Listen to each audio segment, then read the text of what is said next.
So my name is Julius Arscott. I'm the third-term executive board member of the Ontario Public Service Employees Union, president of Local 532, and I work for the Ministry of Environment, Conservation and Parks. I'm running to be Secretary-Treasurer as a Workers' Action Movement candidate.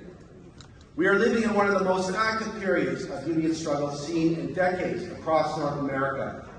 Workers in the public sector, film industry, education, healthcare, and the auto industry have all been impacted by this wave against the boss's low-wage policies. We've also seen rank-and-file rejection of poor tentative agreements and opposition to business-as-usual unionism. After years of workers accepting back-to-work legislation, a significant move away from status quo unionism took place in the historic precedent set by CUPE OSBCU members who chose to defy back-to-work legislation last fall. This was followed by a true show of solidarity by OPSU Sector 3 education support workers who engaged in an illegal strike in solidarity with CUPE. These actions were incredibly inspiring. Our movement was hours away from a general strike before a deal was reached between CUPE and the government. Defying back-to-work legislation and initiating solidarity strikes are the kind of examples that we need for our movement to survive. Workers are suffering a terrible cost of living crisis. Decades of concessions bargaining, taking the form of low wage increases, and the horrors of two-tier and sometimes three-tier bargaining have led to the financial crisis workers are facing today. With high inflation, high interest rates, many of us are at a breaking point. Many of us say enough is enough.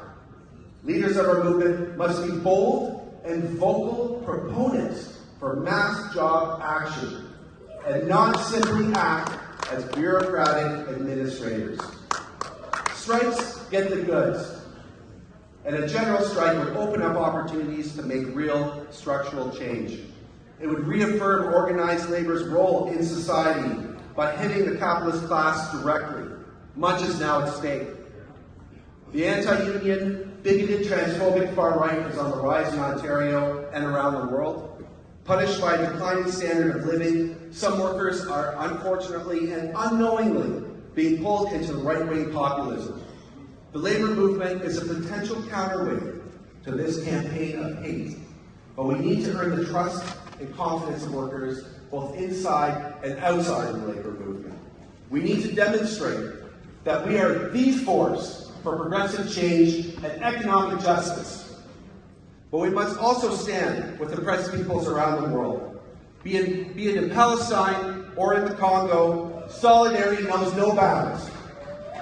We must oppose any acts of violence against innocent Palestinian and Israeli citizens. But labor must challenge our government's complicity in the ongoing ethnic cleansing of Palestinians and support the international peaceful boycott, divestment, and sanctions campaign. End the occupation, ceasefire now. Likewise, the climate emergency can only be effectively challenged by labor. Decades of summits and global conferences and exotic locations around the world, attended by the most privileged elites, have resulted in no meaningful change. As a father, and like many of you, I'm sure, this issue is of utmost importance. There's no jobs on a dead planet. We need a just transition now. So what do we need to survive? Greater union democracy, and we must stand with those in our movement who take risks that benefit all of us. We must reject all forms of concessions bargaining and embrace diversity, inclusion, and frankly win better contracts for our members. And as Secretary-Treasurer, I will advocate for all of these issues at every opportunity. I will work to build our movement to be accountable and to be fully transparent. And for folks who know me, I've been advocating for this stuff for years. Change does not happen automatically, like a gift from the boss. It comes through working class struggle. It always has. We must build a mass movement to beat the boss's austerity agenda. With militant, democratic, bold leadership, nothing can stop the power of the people in this room. Nothing can stop the power of the working class. Thank you.